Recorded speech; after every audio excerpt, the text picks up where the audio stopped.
Hey, everybody. Welcome back to another episode of Cinema A to B. Today, we get to discuss a fun movie. This is a listener request, thanks to Laura. And this is back to 1985. Woohoo. Children's adventure classic, The Goonies, directed by Richard Donner. Everybody's familiar with this movie. I'm confident that's listening to the pod. About 99% of you have seen this movie. So we're gonna go back to the Pacific Northwest for simpler times and talk The Goonies.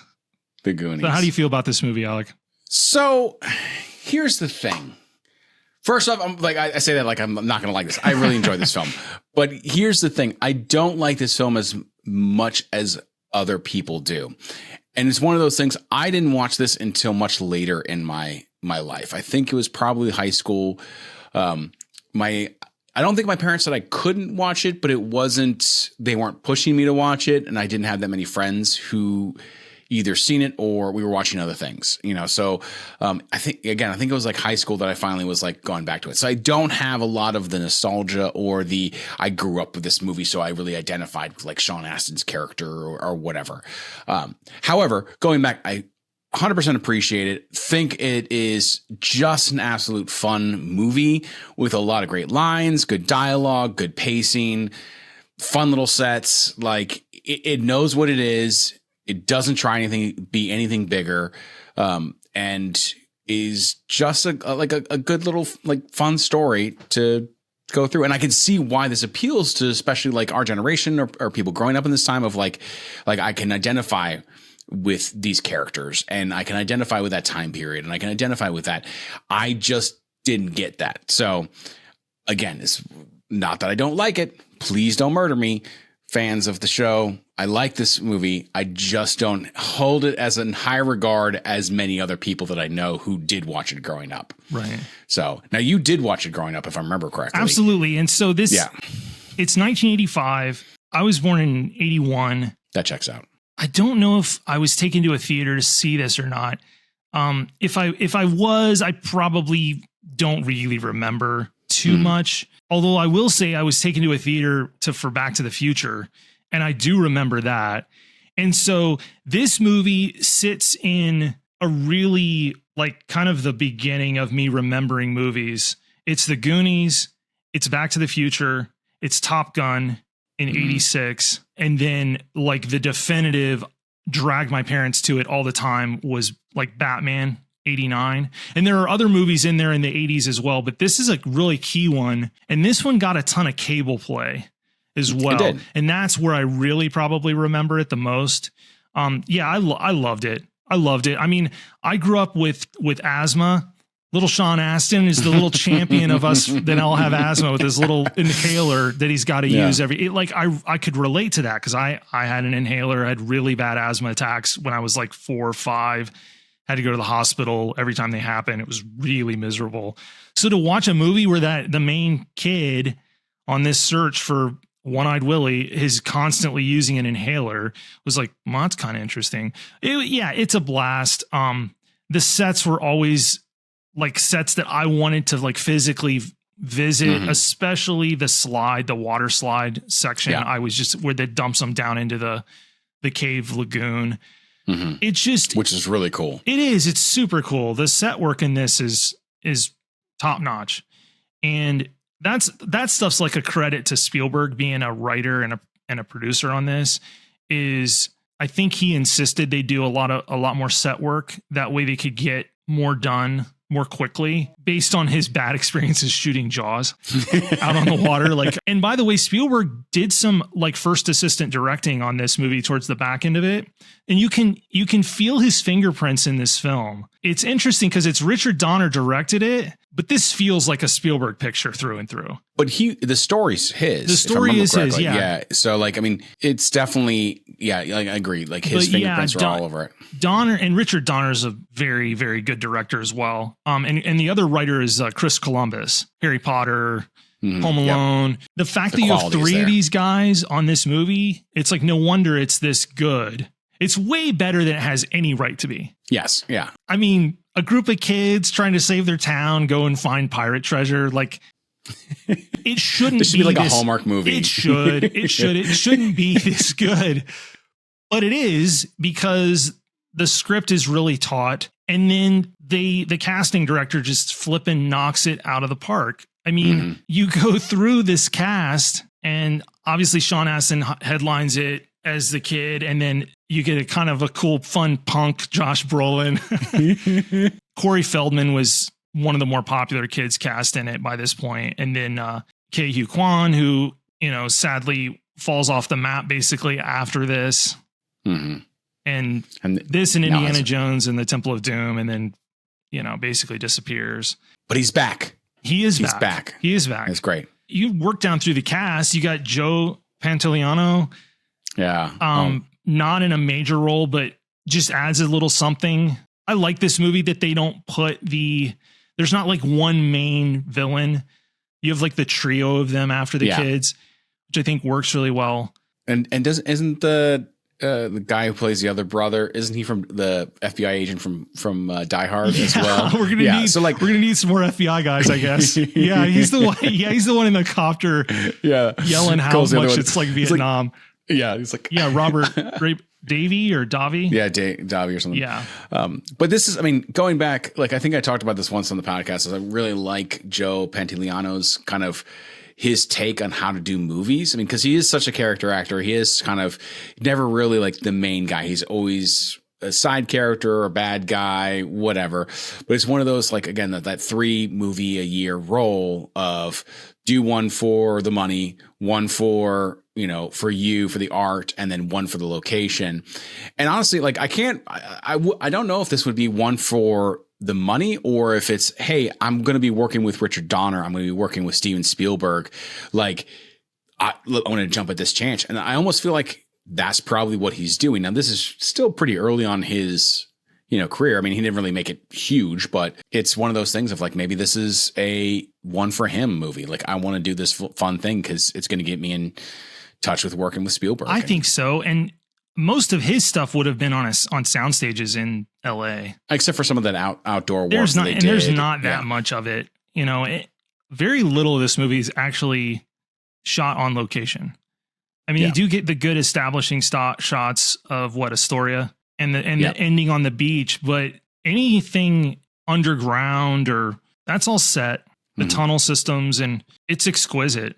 It does. It feels like everything you would imagine in a kid's imagination of going after buried treasure. It's all there. You know, this is definitely a mix of Indiana Jones, but with kids. So it's like Hardy Boys, Nancy Drew. It's got elements that feel like Scooby-Doo, and it's a lot of fun. And it's got some teen romance, buddy, as well. Bring in that young demographic, those girls in love with Josh Brolin. Andy, you Goonie. Like some of the best overacting ever. Yeah. And there's one weak point. It's him. It's the jock whose name escapes me. Yeah. Yeah. Like Steve Antin is his name, that plays Troy. Oh, sorry, Steve. Not trying to call you out, but buddy, that was not your best work. It was not your best work. No. But again, this movie doesn't take itself too seriously. It's never like trying to, like you said, trying to go out and make itself to be this super serious film. It's like, you know, when you've got Ke Huy, you know, saving himself with basically like chattering teeth on the pincers of power. Yeah. It's the pincers of power. Yeah. Well, how can a movie take itself seriously? Like within the first 5 minutes, you have one character telling another to do the truffle shuffle. That's right. Do it. So what I think is hysterical is that I'm gonna be very politically incorrect. I don't care. This is how fat we've become as Americans. That Chunk was like considered morbidly obese in 1985. And you watch it now and he just looks normal. Like he's heavier than every other kid, but he totally looks normal. That's how heavy we've all gotten. Was in 1985. Like he was the classic fat kid. And he's not really. And that guy, Jeff Cohen, he's like super fit now. like all Yeah. buff. I wonder if there's some emotional scarring there of being Chunk and growing up as Chunk that you're just like, yeah, I'm going to shed this. I'm not going to stay a little heavy. I'm not staying Chunk. I'm going to get buff. Yeah. No, that's, I mean, be politically incorrect, but because, yeah, that's. Oh, and very, very true. I'm a perfect example. I'm carrying around way too much weight, but yeah, that's kind of interesting to look at in the mid 80s, like the rest of the kids. Like, you know, I resonated with this movie because we were, you know, my generation, we were miles away at 6, 7, 8, 9, 10 years old. Like I was almost never in the house. Yeah. And I was never alone. I was always with at least one or two friends, and we were on our bikes, but that resonates with me, with them all leaving to go to that, you know, near the lighthouse and then go into this abandoned restaurant. And it's like, yeah, we did that sort of stuff, exploring, not abandoned buildings, but just exploring stuff all the time. And so watching it now, it's kind of sad because it's like, you know, my daughter's going to be 7 here soon, and we barely let her be like down the block. Yeah. It's just, you know, we try not to be helicopter parents, but you don't have the carefree nature. And I don't think that makes sense, because I don't really think that the world's more dangerous, but the statistics don't back that up at all. So it's like, yeah, these kids being away. Yes, this is typical 80s, like Gen X. That's kind of how I was. I mean, heck, we would play literally in like, so I grew up living on a lake, and we had a dam, and the spillway, we'd play by the spillway all the time, you know, and then there's these 3 big kind of like tunnels that go under the bridge, like the driving bridge or whatever. We play in those all the time. You don't know what the heck is there. Like how, like, no. And then again, like you said, like we'd bike, and I'd bike all over the neighborhood and go to people's houses, and, you know, no cell phones, nothing. I was like this. Yeah. Like you said, this resonates. And even coming to it as a, you know, high school or college student, I forget exactly, when I came to it, like saw it, and you were probably like, yeah, that looks like my childhood. Yeah, like I feel like, I mean, granted, like we were kids later on, you know, like we weren't, you know, but yeah, that felt normal. Like this is how life was. So, and I will say, like, going back, like I did see snippets of it on TV, but I don't think I watched it from beginning to end until high school. Because we didn't have cable for a while, and so it was always just whatever movies either we rented from, not Blockbuster, but our, you know, VHS rental place, or whatever we already had. Yeah. So it was very limited to a lot of the stuff that I watched.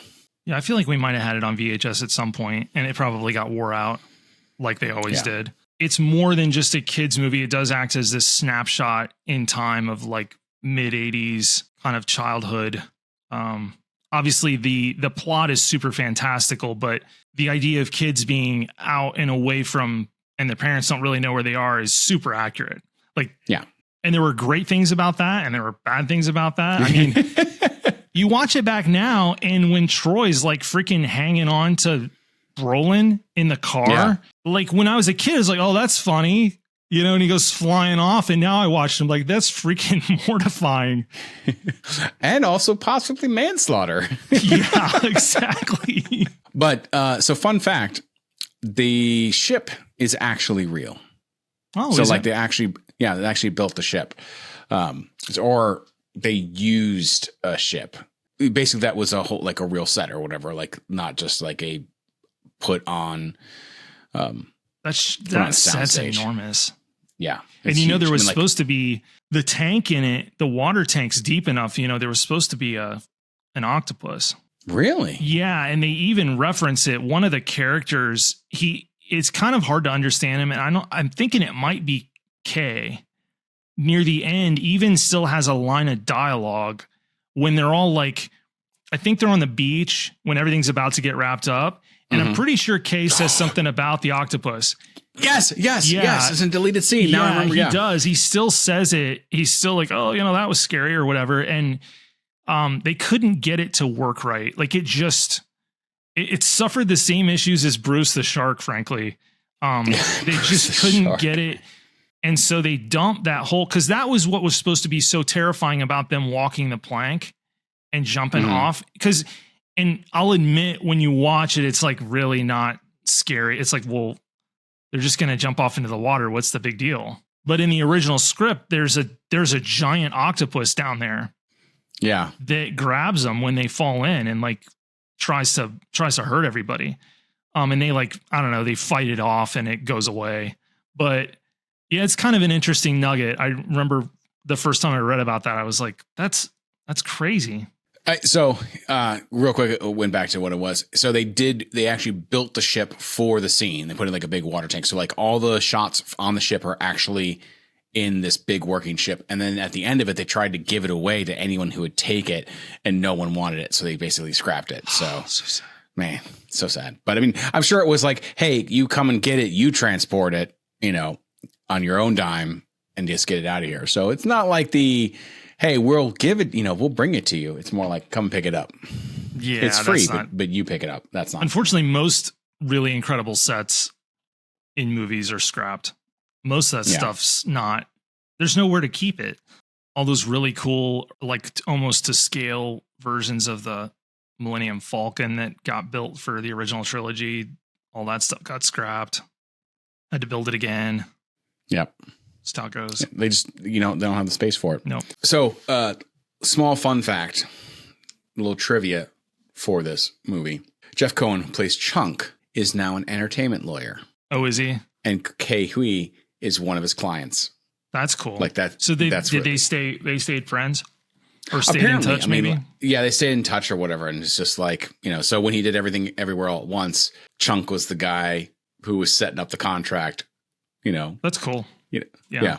So for Data. So it was kind of a fun little tidbit. Yeah. I just, I get a kick out of how much trash everybody talks to each other in this my film. goodness. Yeah. And it's not just Corey Feldman. Like it's everybody. The zings are a mile a minute. Mm-hmm. It's like, I don't remember kids talking like this. Like nobody was that quick, right? No. Like not until maybe middle school you'd run into or later you'd run into a couple kids that were just super quick with the one-liners or would zing you really bad. But in this movie, it's constant. I mean, it's just constant. It starts from the time they're in the attic. And who is it sticking their tongue out of the painting, by the way? That was always really cracking me up. I think it's Corey Feldman. I think it's Mouth. Yeah. They're just constantly ribbing each other. Even in dire circumstances, they're definitely the smartest kids that I ever met. Like I had maybe one or two friends who were that quick, or one of my cousins is also really that quick. But for the most part, no. I will say Corey Feldman's, like when he's translating, the mother for it is a fantastic. Absolutely cracks me up every single time I just watch it. Like even I know it's coming, I'm just like, this is hilarious. Oh, and when he's trying to order Italian food, she's like, the only thing we serve in here is tongue. And she flips out that switchblade. That's a scary lady. The Goonies, this movie's a little darker than you would expect in some places. And it's just kind of common for 80s. Like there's jokes running on, Facebook and TikTok and stuff on just how dark like kids movies were in the early to mid 80s. And this one in some areas is, I mean, the whole thing with the corpse that falls on Chunk when he's locked in there. Yep. Like, 10 years later, by 95, you would never dream of like making a kid's adventure movie where a kid's stuck with this guy that's been murdered with the ice cream, all the frozen goods.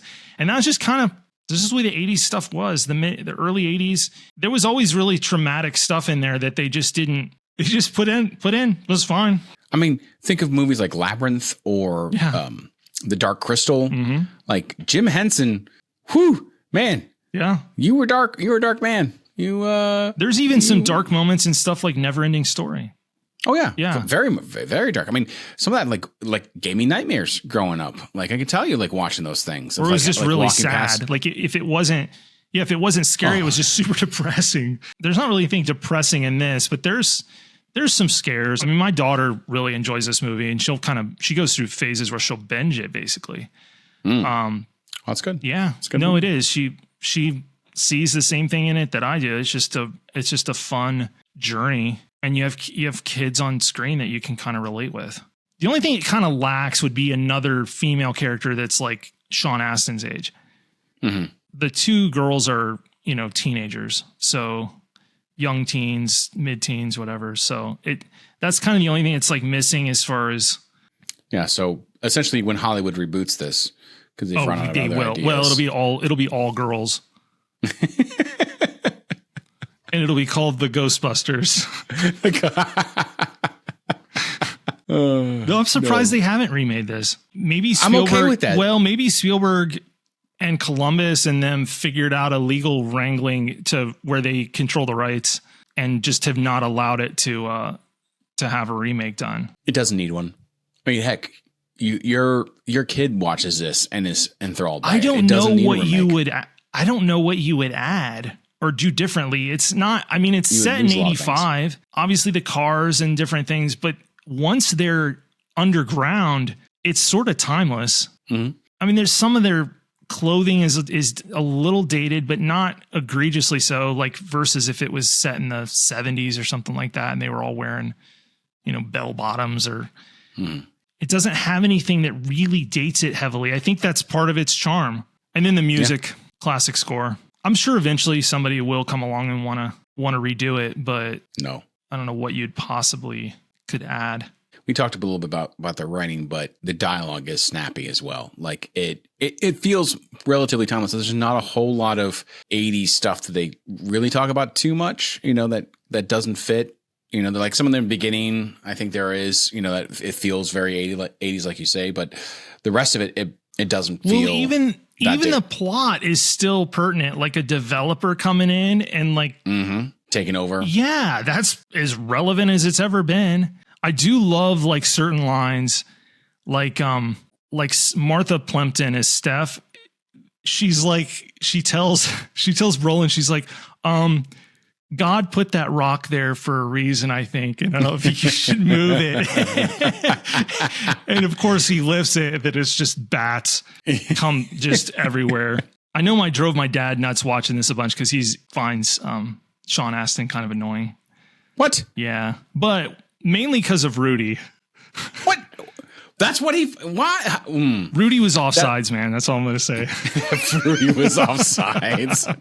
We don't like Notre Dame in our house anyway. So like but anyway, he kind of came around on him after Lord of the Rings. Okay. But all right. Yeah, he doesn't really like little Sean on his inhaler.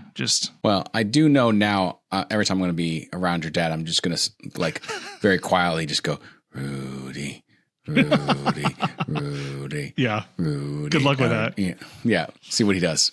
Yeah. Probably punch me in the face. No, he wouldn't. He would say the same thing I would. That Rudy was offside. Rudy was offside. 5 foot nothing, 100 and nothing. And no, Astin. Astin's been great since the beginning. Since this, he's a good actor. I even like him in his short-lived role in Stranger Things. Was a nice callback. He's great. I mean, like he's been fantastic in everything, even if he was offsides in Rudy, which I will have to go back and check the film to make sure. But he wasn't called it, so at this point. But anyways, it's one of those things of like he always does a really good job, I think, of getting his character. Even when he does like what was that? Sean Astin, was it oh my goodness, was it not Four Christmases or whatever? He played the brother. Maybe with Adam Sandler or something like that, and he was like a super workout nerd or whatever. He wore mesh shirts. Yeah, he was absolutely hilarious as that character as well. Like he just had good range, able to kind of just meld into whatever role he is, and just he's funny. And he works a ton. I mean, he's done a lot of stuff that's not particularly great, but it doesn't seem to. I don't know. He seems insulated from doing stuff that's just not very good. Like it's a credit to him. It's like the Nick Cage formula. Just no matter what you do, people will still come back. Yeah, because you turn around and he'll do something good, and then end up winning everyone's hearts again. But Brolin's definitely like the biggest career out of. Well, I mean, now I would say, it took him a lot of years. Yeah, to come back. Yeah. So like his career kind of waned for a long time, and he just kept grinding. Just stuck it out, and now he's reaping the benefits recently with all the Marvel stuff. And Hey, he killed half the universe or half the galaxy with a snap of his fingers. He's powerful. Don't want to anger him, you know. And he taught us a very valuable, taught us a very valuable lesson. Always go for the head. Yes. We have digressed just a little bit from Goonies onto. But the Goonies is such a fun movie that's kind of in the spirit of what you would expect. But you know, a movie like this just reminds me, you know, this is pre-digital color correction. This is just shot on traditional 35 millimeter film, regular color timing. All the vibrance is there. It's a nice image. Why can't we get back to that?